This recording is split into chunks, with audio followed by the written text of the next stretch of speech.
Hi, welcome back.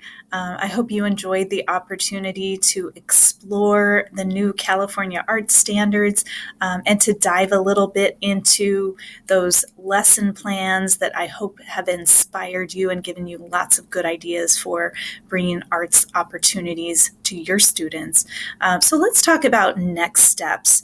Coming up, we would like you to start drafting your lesson plan. So we're going to ask that you complete the introduction and complete the hook. And then just so you have this on your calendar, make sure that you know that Module 2 is coming up on the weekend of March 29 through 31. And I just want to come back to this calendar that I've sent to you, this printable calendar. So here we are in February. We're asking that you complete the first online module on the 24th.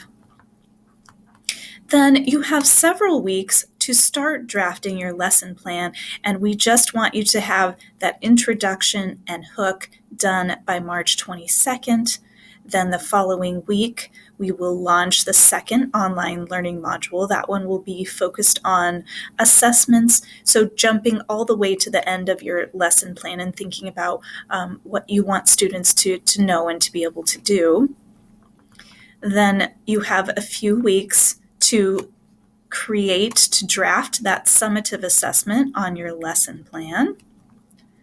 Then the following week, May 3rd through the 5th, we're asking that you complete module number 3. That one is going to be all about creating those steps or procedures in the lesson that help your students progress toward your learning objectives.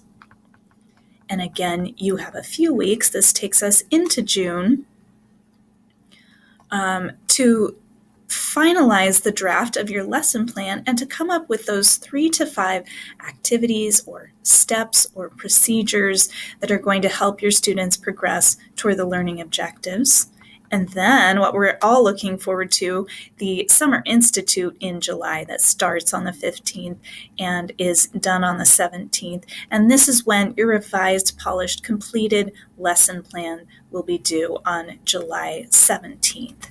So let's come back to what's coming up next and talk about the introduction to your lesson plan. So remember, we want these lesson plans to be relevant to you and helpful to what you're doing in the classroom, but we also want them to be written for an audience of other educators. So the introduction is just a way for someone to glance at your lesson plan and see right away what the students will be learning and doing.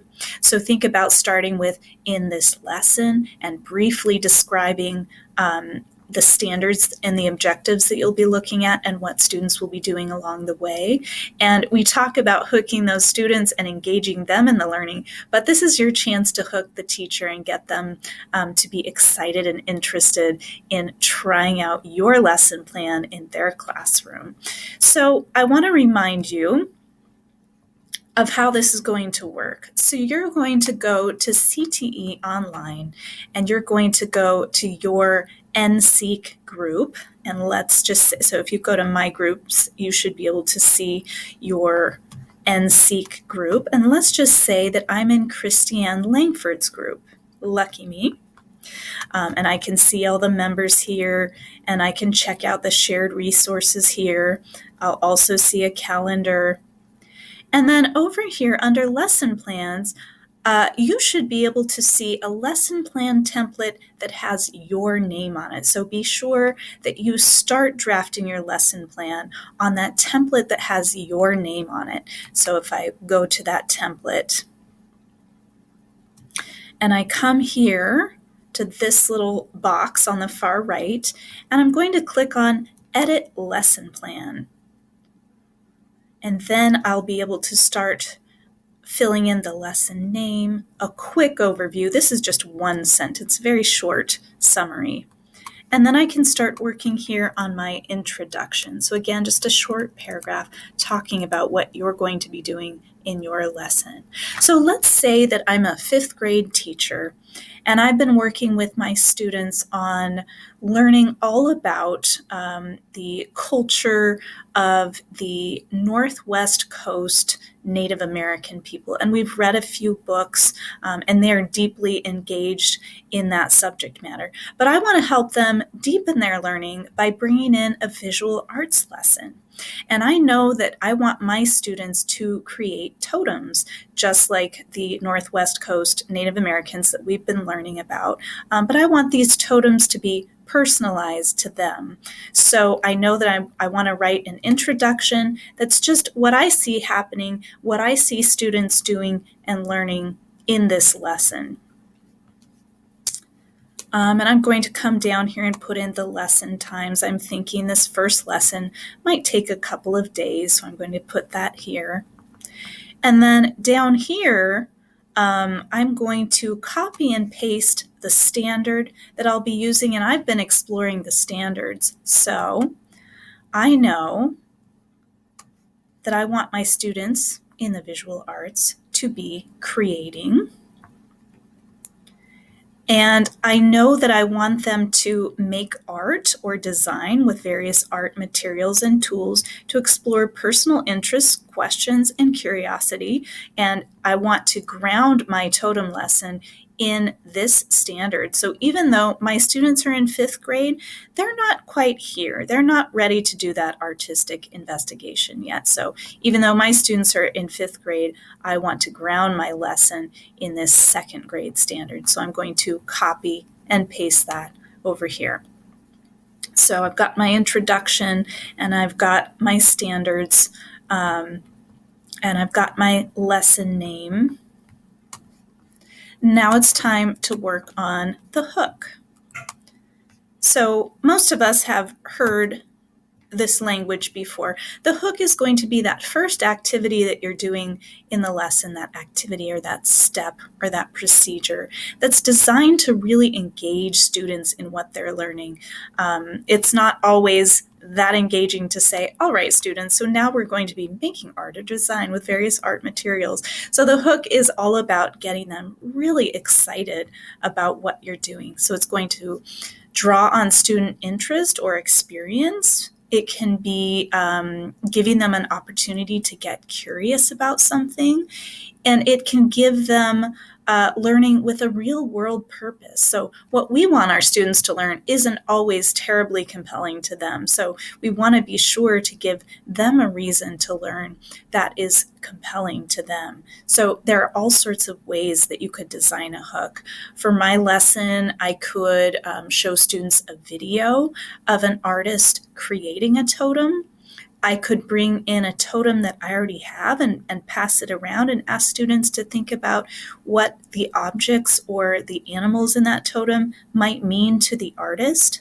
I could ask them to bring in objects from home that are important to them and to talk with each other and share with each other about why those objects are important. There are all sorts of ways that I can hook my students into that lesson. So then on the lesson plan, when I come down to this first activity, I'm going to put in a title, and again, this is the hook, and then just describe how I would utilize that hook in my class. And I'm going to include resources in this module that you can look at. If you're having a hard time thinking about how you might hook your students, I want to give you all sorts of ideas for how to do that. So I hope that's helpful. So I just want to leave you with this idea: for anyone to grow up complete, art is imperative. And I love this quote from Paul Harvey because I truly believe, and I know that most of you believe as well, that art really helps us to grow, to become more engaged and connected humans. And so I just want to remind you and thank you that what you're doing is so, so important. And so again, our next steps: you're going to draft your introduction. You're going to draft your hook.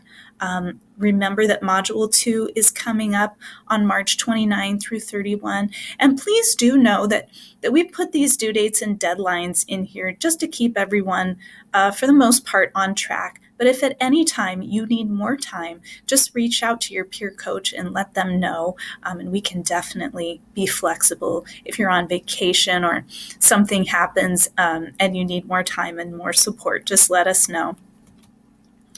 So I want to thank you, and to ask what questions remain for you, you can reach out to me and ask for help at bbrown@bcoe.org. You can reach out to your peer coach. They're sort of your first responders. They can support you and offer resources to you. If you're having issues with CT online, remember that you can go on the site and hit this contact button, and this will send an email. If you go to that message box, it will send an email directly to our tech support team. So thank you again, and I hope you've enjoyed this first module, and I will talk to you soon. Bye-bye.